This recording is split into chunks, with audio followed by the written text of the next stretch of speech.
எல்லோருக்கும் வணக்கம். நிஃப்டி இன்னைக்கு வந்து ஃபால் ஆயிருக்கு. நிஃப்டியோடைய மூவ்மெண்ட்ல ஐடி ஸ்டாக்ஸ் வந்து ரொம்பவே இம்பார்ட்டன்ட். ஏன்னா TCS, Infosys, SBI, Reliance, HDFC bank இது எல்லாமே வந்து இண்டெக்ஸோடைய மூவ்மெண்ட்ல ஹெவி வெயிட்டேஜ்.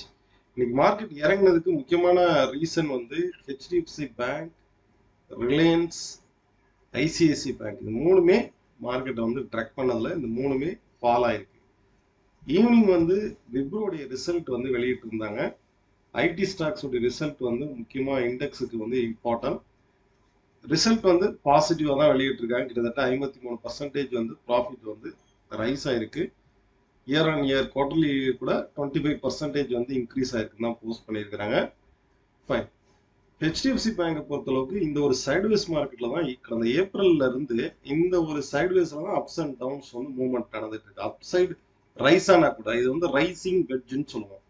இந்த ரைசிங் வெட்ஜோடைய சப்போர்ட் வந்து என்ன 1940-45 இந்த ஜோன் தான். 1945லேருந்து 50 இந்த ஜோன் தான் பெஸ்ட் சப்போர்ட்டு. இன்னைக்கு வந்து ஃபால் ஆயிருக்கு. ஸோ நாளைக்கும் இந்த இன்னைக்கு லோவை கட் பண்ணும்போது இன்னுமே ஃபால் ஆகிறதுக்கு பாசிபிலிட்டிஸ் இருக்கு. இதே போல ரிலையன்ஸும் ஸ்ட்ராங்காக இன்னைக்கு வந்து ஃபால் ஆன ஒரு ஹெவி வெயிட்ல ரிலையன்ஸும் ஒன்று. ஆனால் ஐசிஐசி பேங்க்கு கரெக்டாக இந்த லாஸ்ட் ஒரு ஏப்ரல் மந்த்ல இருந்து வரக்கூடிய இந்த சப்போர்ட்ல கரெக்டாக சப்போர்ட் டச் ஆயிருக்கு. டச் ஆயிட்டு மேலே க்ளோஸ் ஆயிருக்கு பாருங்க. இது வரைக்கும் ஃபால் ஆன மார்க்கெட்டு ஹெச்டிஎஃப்சி பேங்க் மாதிரி இல்லாம ஐசிஐசிஐ பேங்க் வந்து இன்னையோட டே ஹையை கட் பண்ணுச்சுன்னா டெஃபினட்டா மார்க்கெட் வந்து ஒரு அப்சைட் ரெசிஸ்டன்ஸ் வந்து 1475 தான். இப்போ ரைட் நோ வந்து 1418ல இருக்குது.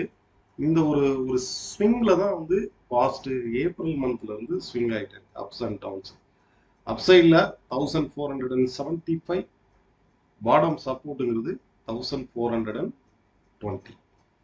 இப்போ நிஃப்டியை பொறுத்தளவுக்கு ட்ரெண்டை வந்து நம்ம பார்க்கும்போது இந்த ஒரு ஒரு சைட்வேஸ் பேட்டர்ன் லைக் வந்து ஒரு ட்ரையாங்கிள் பேட்டர்ன்ல தான் ட்ரேட் ஆகிட்டு இருக்கு. நம்ம பேசிக் ப்ரைஸ் ஆக்ஷன்ங்கிறது வந்து மார்க்கெட்டுடைய ட்ரெண்டை ஐடென்டிஃபை பண்றதுக்கு உங்களுக்கு ஈஸியா இருக்கும். இப்போ இதுல வந்து பாருங்க, இந்த பிரேக் அவுட்டுக்கு உண்டானது ரீடெஸ்ட் எடுத்து அதுக்கு உண்டான டார்கெட் ஆல்ரெடி ஹிட். ஆல்மோஸ்ட் 98% அந்த டார்கெட் ரீச் ஆயிருக்கு. இப்போ இதை வந்து கவனிச்சு பண்ண நான் வச்சிருக்கிறது வந்து 15 மினிட்ஸ் டைம் ஃப்ரேம்ல வச்சிருக்கிறேன். எப்போதுமே இந்த மாதிரி இதை வந்து இதுக்கு ஈக்குவலா வச்சு பார்க்கணும். இப்போ டாப் டு டாப் கனெக்ட் பண்ணி பாருங்க. இந்த பாயிண்ட், இந்த பாயிண்ட், இந்த பாயிண்ட் மூணுமே ஒரே ஆங்கிள் வருதா? இப்போ இந்த மாதிரி ஆங்கிள் வரும்போது இந்த பாட்டமுக்கும் கனெக்ட் பண்ணி பாருங்க. ஸோ நெக்ஸ்ட் சப்போர்ட்டுங்கிறது இன்னும் கொஞ்சம் வந்துச்சுன்னா நெக்ஸ்ட் சப்போர்ட் இருக்கும்.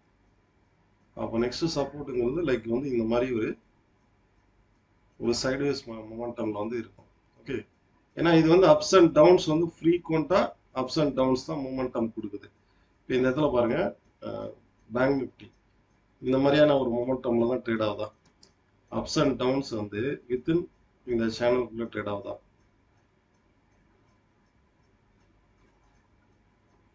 நம்ம இந்த இடத்துல இருக்கும்போது பார்த்தோம் மேலே ரைஸ் ஆகும், இங்க வரைக்கும் ரைஸ் ஆகும். அதே போல இங்க ரைஸ் ஆயிட்டு அகைன் அடுத்த சப்போர்ட். ஏன்னா இது ஃப்ரீக்வெண்டா இது நடக்கும். ஓகே, பேங்க் நிஃப்டியை பொறுத்தளவுக்கு 56,600ங்கிறது நெக்ஸ்ட் சப்போர்ட். இதே மாதிரி தான் சென்செக்ஸும் பார்த்துருவோம். சென்செக்ஸோடைய மூவ்மெண்ட்டும் பாருங்க, ஆஃப்டர் ஒரு நல்ல ஃபால்க்கு அப்புறம் இந்த ஒரு சைடுவேஸ் மூமெண்டம்ல தான் ட்ரேட் ஆகிட்டு இருக்கு. இப்போ சென்செக்ஸை பொறுத்தளவுக்கும் 82,200, 82,190 பெஸ்ட் சப்போர்ட். இன்னையோட லோவை கட் பண்ணிச்சு, இதை பிரேக் அவுட் ஆச்சு அப்படின்னாலே இன்னுமே ஃபால் ஆகும். இப்போ நிஃப்டி ஃபால் ஆன மாதிரி இந்த ஒரு sideways trend already break out ஆயிருக்கு. ஏதாவது பாருங்க, இங்க பிரேக் அவுட் எடுத்து ரீடெஸ்ட் எடுத்து அடுத்த சப்போர்ட் ரீச் ஆயிருக்கு. அப்போ ஹியர் ஆஃப்டர் இன்னைக்கு டேவுடைய லோவை கட் பண்ணி க்ளோஸ் ஆச்சு அப்படின்னா ஃபர்தரா டவுன் சைடு வந்து போகிறதுக்கு வாய்ப்பு இருக்கு. நிஃப்டியும் சரி சென்செக்ஸும் சரி இன்னையோட டேவுடைய லோவை கட் பண்ணா மட்டுமே ஃபால் ஆகிறதுக்கு பாசிபிலிட்டிஸ் இருக்கு. பட் இதே பேங்க் நிஃப்டி எடுத்துக்கிட்டீங்கன்னா பேங்க் நிஃப்டியும் இன்னும் கொஞ்சம் ஃபால் ஆகிறதுக்கு தான் பாசிபிலிட்டிஸ். ஏன்னா இதனுடைய சப்போர்ட் வந்து இன்னும் இருக்குது, இந்த இடத்துல மிடில் தானே இருக்குது. ஓகே, ஈவன் இந்த டபிள்யூ பேட்டர்னுடைய சப்போர்ட்ல இருக்குது, இதை உடச்சு க்ளோஸ் ஆயிருக்கு. ஸோ ஃபர்தரா நெக்ஸ்ட் சப்போர்ட்டுங்கிறது 56,620 600ங்கிறது நெக்ஸ்ட் சப்போர்ட்டா இருக்கும். ஃபைன். ஸோ ஓவரால் ட்ரெண்டை பொறுத்தளவுக்கு நிஃப்டி வந்து ஒரு ரேஞ்ச் பவுண்ட் மார்க்கெட் தான். நிஃப்டியும் சரி சென்செக்ஸும் சரி ஒரு ரேஞ்ச் பவுண்ட் மார்க்கெட் தான். அதே போல தான் பேங்க் நிஃப்டியும் ஒரு ரேஞ்ச் பவுண்ட் மார்க்கெட் தான். பட் பேங்கிங் ஸ்டாக்ஸில் ஒரு ஸ்ட்ராங்கான ரைஸ் வந்து நடக்குது. ஏன்னா இந்த மாதிரி ஒரு பேட்டர்ன், ஒரு நல்ல ட்ரெண்டுக்கு அப்புறம் இந்த மாதிரி ஒரு பேட்டர்ன் வந்துச்சுன்னா எப்போ வேணாலும் அப்சைடு பிரேக் அவுட் ஆகலாம். இதுக்கு ஒரு எக்ஸாம்பிள் நீங்க எஸ்பிஐ எடுத்து பாருங்க. ஆல்ரெடி பிரேக் அவுட் ஸ்ட்ரக்சர்ல தான் எஸ்பிஐ ட்ரேட் ஆயிட்டு இருக்கு. கிட்டத்தட்ட ஒரு பாஸ்ட் 4 இயர்ஸ் உடைய ட்ரெண்ட்ல கரெக்டா சப்போர்ட் எடுத்து அப்சைட்ல வந்து ரைஸ் ஆயிருக்கு. அதே நேரம் அப்சைட்ல இருந்து பாருங்க, டாப்ல இருந்து ஃபால் ஆன மார்க்கெட்டு 2024 ஜூன்ல இருந்து ஃபால் ஆன மார்க்கெட்டு இந்த இடத்துல பிரேக் அவுட் ஆயிருக்கா? நீங்க டே வைஸா எடுத்து பாத்தீங்கன்னா இது வந்து ரீடெஸ்ட் தான். வீக்லியில இந்த மாதிரி தெரியுது. பட் டே வைஸா எடுத்து பாத்தீங்கன்னா ஆல்ரெடி பிரேக் அவுட் ஆயிருக்குது. ஸோ நாளைக்கு வீக்லிலையும் க்ளோசிங் வந்து 837 840க்கு மேல க்ளோஸ் ஆச்சுன்னா டெஃபினட்டா ஒரு நெக்ஸ்ட் மூவ்மெண்ட் வந்து அப்சைட்ல வந்து இருக்குது. ஸோ இதை வந்து வாட்ச் பண்ணி பாருங்க. எது சொன்னா ஆல்ரெடி நமக்கு பிஎஸ்யூ பேங்க்ஸ் வந்து இண்டெக்ஸ் வைஸா நமக்கு பிரேக் அவுட் ஆயிருக்கு. பப்ளிக் செக்டார் பேங்க்ஸ், இது நிஃப்டி ஃபினான்ஷியல், பிஎஸ்யூ பேங்க்ஸ் வந்து ஆல்ரெடி இந்த சேனல் வந்து பிரேக் அவுட் ஆயிருக்கு. இப்போ பிஎஸ்யூ பேங்க்ஸ்ல எஸ்பிஐ வந்து பிரேக் அவுட் ஆயிருக்கு. எஸ்பிஐ வந்து ஹெவி வெயிட்லையும் எஸ்பிஐ ஒன்று. இந்த இடத்துல வந்து பாருங்க, இந்த மாதிரி பேட்டர்ன்ஸ் வந்து எப்போ வேணாலும் அப்சைடு பிரேக் அவுட் ஆகலாம். அதனால பொசிஷனல் ட்ரேட் பண்றவங்க இன் ஃபியூச்சர் ஆகஸ்ட் செப்டம்பர் மந்த்ல வந்து ட்ரேட் பண்றவங்க ஒரு பாசிட்டிவ் ஸ்கினாரியோ இருக்கிறதுக்கான வாய்ப்பு இருக்கு நிஃப்டியை பொறுத்தளவுக்கு. இப்போ வந்து ஒரு ரேஞ்ச் பவுண்ட்ல இருந்தாலும் பொசிஷனலா ஒரு ஸ்ட்ராங்கான அப்சைடு மொமெண்டம் இருக்கு அப்படிங்கிறது தான் இது இண்டிகேட் பண்ணுது. ஃபைன், இது வந்து ஒர்க் அவுட் பண்ணி பாருங்க. இதே போல நம்ம க்ரூட் ஆயில் எம்சிஎக்ஸ்ல க்ரூட் ஆயில் வந்து பாத்தீங்கன்னா ஹவலியில் வச்சிருக்கேன் நான். பாஸ்ட் ஒரு 2 டேஸா இந்த ஒரு சைட்வேஸ் வெட்ஜ் பேட்டர்ன்ல தான் ட்ரேட் ஆயிட்டு இருக்கு. ஓகே, இந்த வெட்ஜ் பேட்டர்னுடைய அப்சைடு பிரேக் அவுட் ஆயிருக்கா?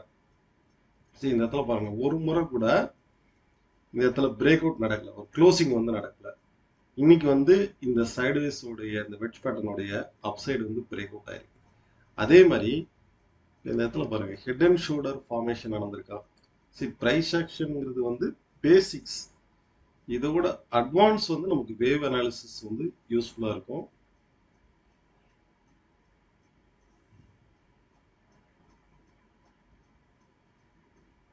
இந்த மாதிரி பிரேக் அவுட் நடந்திருக்கா? ஸோ இந்த பிரேக் அவுட்டோட அப்சைடு நெக்லைன், ஹெட் அண்ட் ஷோல்டருடைய நெக்லைனும் பிரேக் அவுட் ஆயிருக்கா? இப்போ நெக்லைன்ல தான் எக்ஸாக்டா நிற்குது. அப்சைடு திரும்பும்போது ஃபர்ஸ்ட் டார்கெட் 5800 805 இருக்கும். ஸோ இது வந்து வாட்ச் பண்ணி பாருங்க. நம்ம சொல்றது வந்து எதுவுமே கால்ஸோ டிப்ஸோ கிடையாது, just for educational purpose. Thank you all of you. உங்களுடைய கருத்துக்கு கீழே உள்ள கமெண்ட் பாக்ஸில் தெரிவிங்க. நன்றி, வணக்கம்.